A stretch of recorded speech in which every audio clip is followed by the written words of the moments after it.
I'm Daphne and I'm a 32-year-old woman. All right, let me tell you about my life and how I managed to stay true to myself despite the constant criticisms from my ex-husband, Theory, and my mother-in-law, Susan. So I'm a woman who's proud of her career in pottery projects. It's not the typical 9 to 5 job, but it's my passion and I absolutely love what I do. Sure, I might not be rolling in money like some of my friends, but I've achieved success in my niche area, and that's what matters to me. Theory and Susan, on the other hand, have never really understood my work. They thought it was childish and not a real job, whatever that means. It was disheartening to hear them make snide comments about my passion, but I refused to let it get to me. You see, pottery projects were more than just a job to me. It was a form of art, a way to express myself, and I took pride in creating unique pieces. But Theory and Susan didn't seem to see it that way. They thought I should be doing something more professional and respectable. It didn't help that Susan, due to her physical disability, had to live with us. I tried my best to be understanding and accommodating, but it was hard when she kept judging my choices and making me feel inadequate. Theory, my husband, wasn't much better. He would often bring up the fact that my friends were all high-earning professionals while I was just playing around with clay. It hurt to hear him belittle my passion like that.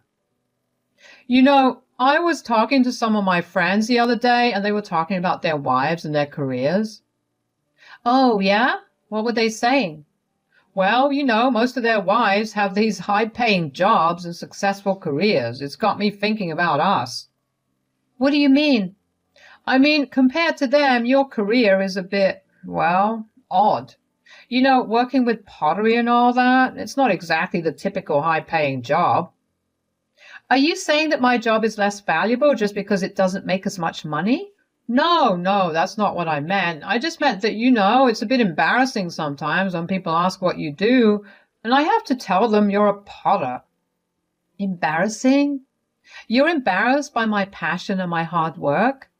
No, it's not like that. I'm proud of you and what you've achieved. It's just that sometimes I wish you had a more conventional job, So you're saying that you'd rather I give up my passion and do something I don't love just to fit into your idea of a perfect wife. I just wish people would see how amazing you are and not judge you based on your job. But you're the one judging me, Theory. You're the one who's embarrassed by my career. I guess I just wish people would see it the way I do. It was a lame excuse for an apology or trying to be supportive, as he was claiming, but stupidly at the time, I let it slide. I regret doing that because later on, I learned how he felt about it. One evening, I had just finished working on a particularly intricate pottery piece when I overheard Theory and Susan talking in the living room. Their voices were hushed, but I could still make out what they were saying.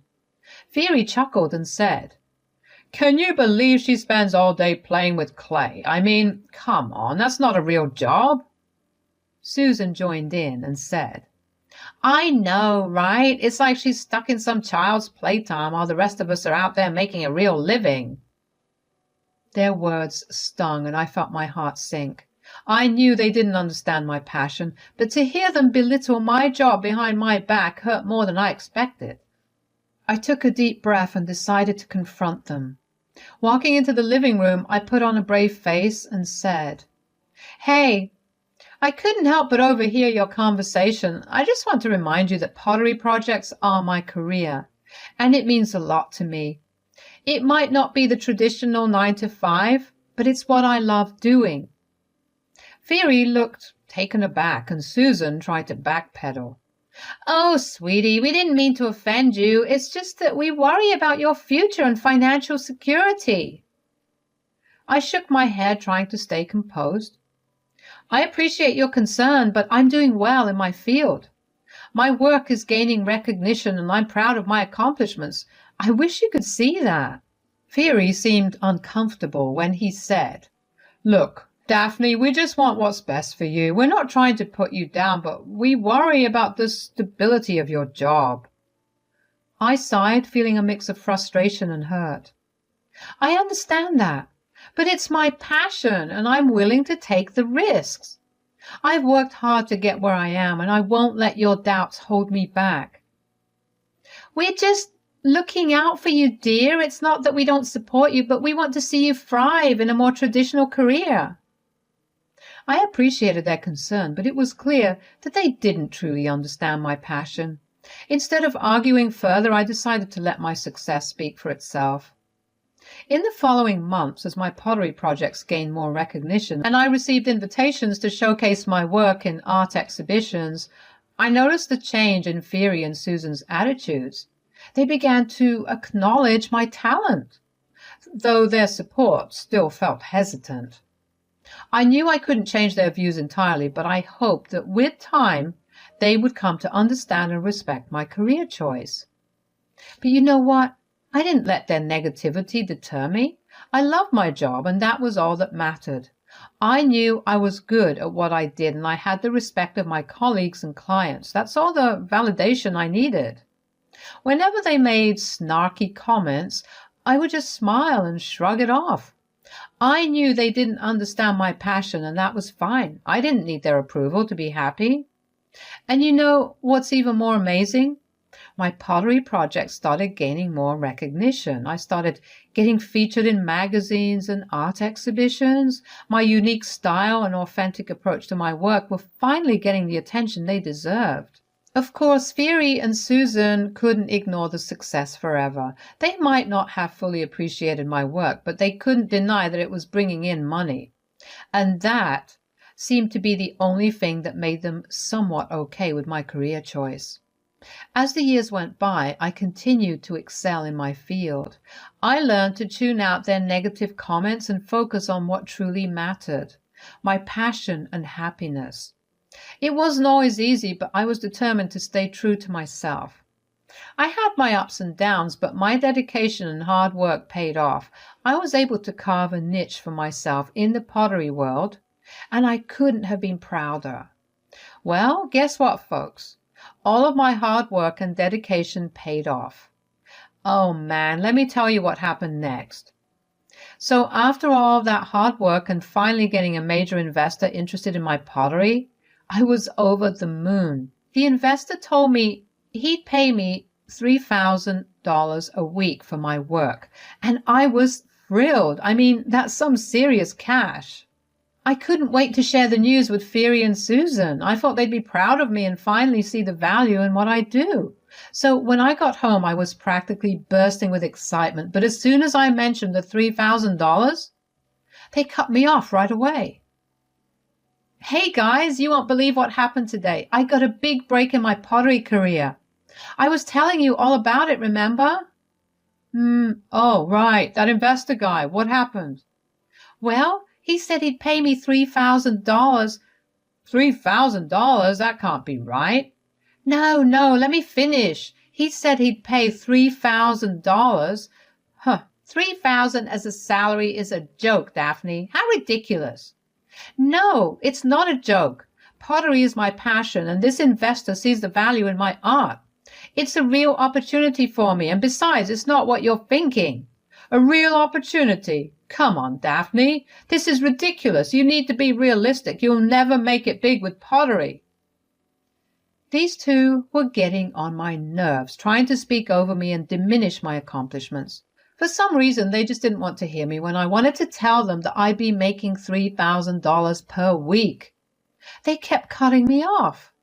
But now that I had ground their gears, I wanted to hear how they felt. They assumed it was my monthly or yearly salary or something, and boy, were they not impressed. They started shouting at me, telling me that my job was stupid and useless. Can you believe that? It was like a punch to the gut. It's not about making it big or being rich. I love what I do. And this offer means I can sustain myself doing what I'm passionate about. Sustain yourself? You're 32, Daphne. It's time to grow up and get a real job, not some childish pottery nonsense. It's not childish nonsense. Pottery is a legitimate career, and I've worked hard to get to where I am. Why can't you just support me? Because we know better, Daphne. You're wasting your time and talent on something that will never work out. You don't understand. This is my passion, my dream. I thought you both would be happy for me, but all you do is belittle my work. Your work will never be enough. You should have focused on something more practical and profitable. This is my life, and I won't let you two dictate what I should do. I'm proud of my career, and I won't let your negativity bring me down. Well, good luck with your little pottery fantasy, but don't come crying to us when it all falls apart. They went on about how they had to be honest about where our relationship stands now that I wasn't making the big bucks. I couldn't believe what I was hearing. All this time they never really appreciated the hard work I put in, or how much I loved what I did. I felt so unappreciated and hurt. It's not like I was trying to be rich or anything. I just wanted them to understand and support me, but instead they were just focused on the money and couldn't see the passion and fulfillment my work brought me. Then they said something that I would never forget. I couldn't believe what I was hearing. Fiery and Susan were telling me that they didn't care about our relationship anymore because I might not make as much money as they expected. It was like they were putting a price tag on our marriage. Look, Daphne, we've been thinking about this for a while now. If you're not going to be making the money we thought, then there's no real reason for us to stay together. That's right. We can't be associated with someone who's going to be struggling financially. It's just not acceptable. To say I was shocked would be an understatement. Are you serious? You want a divorce just because of money? It's not just about money, but it's a big part of it. I mean, I've been wanting a divorce for a while, but I thought your income would at least make things easier for me financially. I can't believe you're doing this. I thought we had a real connection, a real relationship. Well, relationships change, Daphne, and if you can't provide the lifestyle we want, then there's no point in staying together. So it was all about money for you two? You never really cared about me, just what I could bring to the table? I mean, it's not the only factor, but it's a significant one. I can't believe I married someone who values money more than love and connection. I'm disgusted. Love doesn't pay the bills, Daphne. You'll understand that one day. Well, I'd rather have love and passion for my work than a marriage based on materialism and greed. Fine, have it your way. I'll file for divorce and we can all move on with our lives. Good riddance, Brokey. As Fiery and Susan left the room, I felt a mix of emotions. I was hurt, angry, heartbroken, but I also felt a sense of relief. I realized that I deserved better than to be with someone who only cared about money and didn't appreciate me for who I truly was. It was time for me to focus on my career and my passion and surround myself with people who truly valued and supported me. As painful as it was, this divorce was a chance for me to embrace my authentic self and find happiness on my own terms. After I left the house, I had a mix of emotions, hurt, anger, and relief. Fiery and Susan seemed kind of embarrassed and guilty for how they treated me, but it was too late to take back their words. The damage was done, and I was ready to move on. I called up my lawyer friend right away to speed up the divorce process. I wanted to be free from Fiery and his toxic mom ASAP. Luckily, we both agreed on a mutual divorce with no alimony involved. Fiery and Susan were surprised and laughed, thinking I'd be homeless without their money, but I reassured them that I'd be just fine.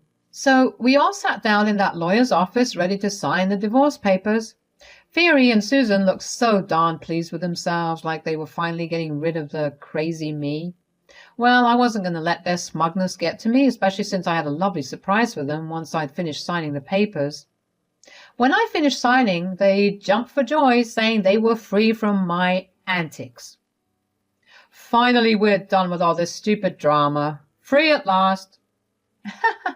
Oh, thank goodness, no more dealing with her and her weird pottery stuff.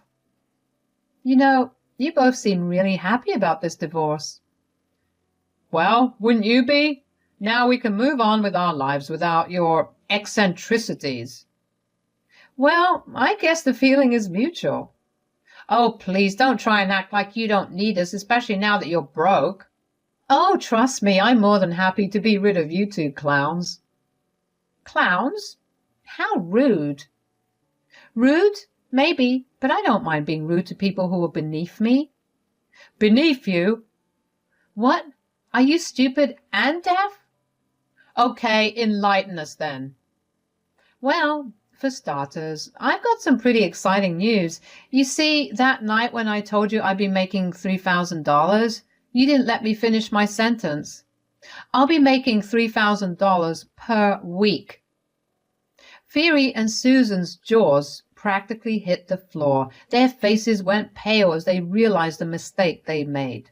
The kind of money I'd be making could afford me a whole new life and easily cover Susan's medical expenses. Talk about a mic drop moment. I couldn't help but savor the shock on their faces. It felt so darn good to turn the tables on them. I was finally free from their toxic attitudes and the constant belittling of my passion. Wait, $3,000 a week? Are you serious? Yep, dead serious. But we thought you were going to be poor without us. Yeah, you both seem to have a habit of underestimating me. I didn't mean, it's just that pottery, it's not a stable career. Pottery is my passion, and I've turned it into a successful business. Guess you missed that part. We didn't realize. Yeah, you didn't realize. You never took the time to understand or appreciate my work. You were too busy belittling it. I didn't mean to hurt you. I just thought... You thought wrong. You both thought wrong about a lot of things. Daphne, we didn't know. We were just worried. Worried? You were worried that your precious image would be tarnished by having a wife with a strange career. Well, guess what? You lost more than just a wife and a daughter-in-law today. Good luck paying all those medical bills without me. Daphne, Save it. It's too late now. I've moved on, and I'm happier without you both in my life. Both of you are pathetic. God damn it. Fiery and Susan exchanged glances, looking regretful for their actions, but I had already made up my mind. Even if I changed it, the divorce papers were already signed. That was the sweet part of this all. Both Fiery and Susan had to just accept the fact that they threw a good woman away. I stood up, ready to face my new life without them. Susan made a sad attempt at crying. I guess she was trying to gain sympathy. It was actually quite hilarious. That's when I couldn't help but laugh right in their faces, fascinated at how cruelty can lead to downright stupidity. As I walked out of that office, I held my head high, feeling a weight lift off my shoulders. I was ready to embrace my new life, one where I wouldn't be dragged down by their negativity. And you know what? Life without Fiery and Susan turned out to be pretty damned amazing. I focused on my pottery work, pouring my heart and soul into it, and you know what they say? Do what you love and the money will follow. Well, it sure did for me. My pottery project started gaining traction and I started getting more and more clients.